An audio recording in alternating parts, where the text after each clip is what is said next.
Lanny Davis likes to come on Mornings on the Mall and make news. And let's do it now, Lanny Davis. You're the former White House counsel under Bill Clinton, and you've been watching what's been going on with this White House, especially the IRS story. There are reports that the White House counsel, Catherine Rumler, had news of this investigation and this Inspector General's report and everything that was going down with the IRS back in April. And yet the president didn't know about it, and people in the White House were caught flat-footed. Isn't it time for this White House counsel to step down? Well, I said if it's true, and I wrote this morning, that she knew with any level of seriousness, and the question is how much did she know, so I said I didn't know that, she should step down. If she knew with any level of seriousness, meaning she knew about an IG investigation, she knew that there was evidence of targeting of conservative groups, and she didn't know what the final outcome was going to be. Let's give her the benefit of the doubt. She's the White House counsel. She's got to inform the president. There's no reason not to inform. She can tell the president all of those preliminary findings and then say, hold your fire until we get the final, but you need to know what I know. Right.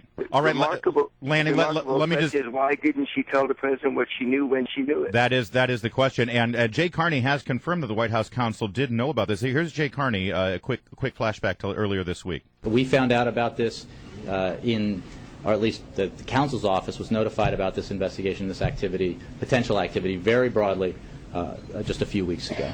Now, you've occupied that White House counsel's office under Bill Clinton. When you found, if you were to find out about an investigation like this, and obviously this is something that falls under the executive branch of our government, wouldn't you have informed the chief executive at the time, Bill Clinton? Well, of course. It isn't even a close call. You can tell the president, look, this is preliminary. I don't have the final drafts. Don't say anything.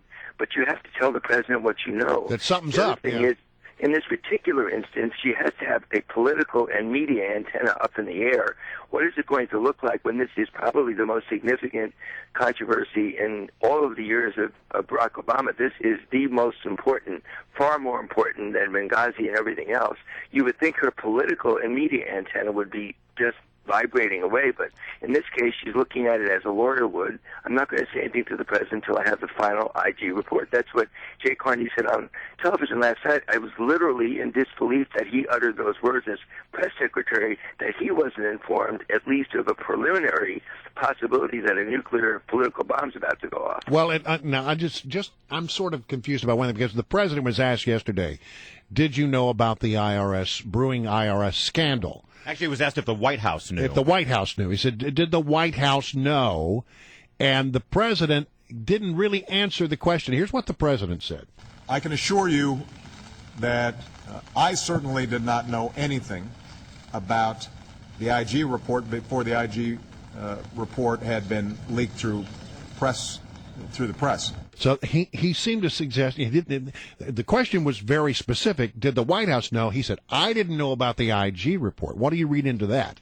It's a parsing of words. I think he's trying to be literally truthful that she didn't tell him, and he's defining that he didn't know, but someone in the White House did. Look, I find it even remarkable about the media. I spoke to 3 reporters yesterday, and the first one who said, oh, the White House counsel knew a few weeks ago, I said, that's impossible. That's a huge headline. And the reporter had, and this is one of the best reporters in Washington, had no clue. Oh, well, this is just the White House counsel. Just the White House counsel. This is one of the most senior officials in the White House, probably second to the chief of staff. Yeah. Secondly, I have a feeling that it's the same White House counsel that didn't want to put out the talking points and all the emails 7 months ago, which would have at least answered all the questions, pro and con, and gotten it over with, Crisis Management Rule 101. So this may be a real serious problem. Ms. Remmer, I'm told, is a great lawyer, and I have no doubt she's an outstanding lawyer. But you've got to be more than a lawyer in that job, and I just, with all due respect, I think she made the wrong judgment. This is the wrong job for her.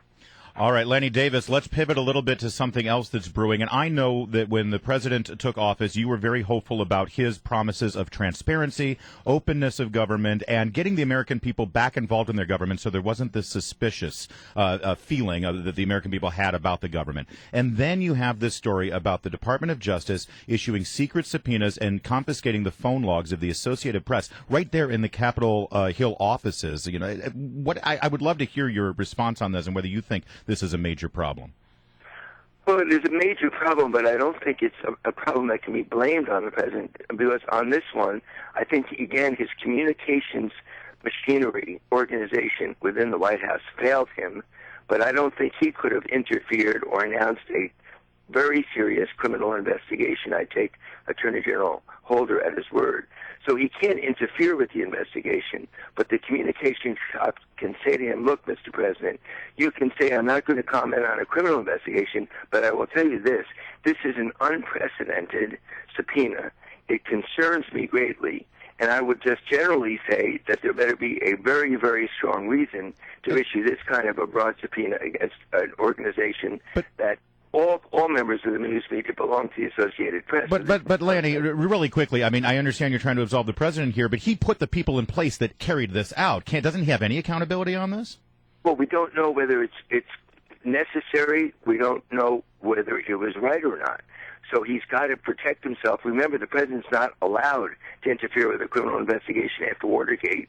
A law was passed that the president can't call over to the Justice Department and get involved in what they're doing on a criminal investigation. That's fair. But, that's fair. All right. From a communication standpoint, there's a tremendous failure. Right. He can say just what I said, do a pivot, and say, look, let me just say generally, I'm very, very concerned about the breadth of this subpoena. Lanny, we're out of time. We'll get it right. I'm sorry, Lanny, we're out of time, but we definitely got you on record with the White House counsel. Yeah, there's about 10 things I want to follow up with, but we'll have to hold that for our next opportunity. As usual. I'll wait till next week. Have a good day, guys. All right, thanks a lot.